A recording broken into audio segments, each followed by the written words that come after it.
المقابله كانت عندها هدف واحد، هو انتصار، باش غادي يحفزك وغت يمكن واخا مؤقتا غتحتل الصف الاول. هذا حفيز كبير لا للاعبين ولا للجمهور ولا للنادي ككل.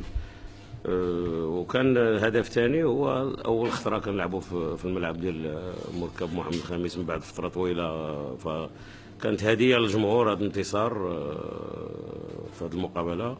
اللي بغينا نديرو هو دوك التضحيات اللي كان كيدير هذاك الجمهور، اننا اليوم نحاولوا ما امكن دون بيغ دو كو نحتلوا الصف الاول وكان نهديو ليه نتيجه ايجابيه.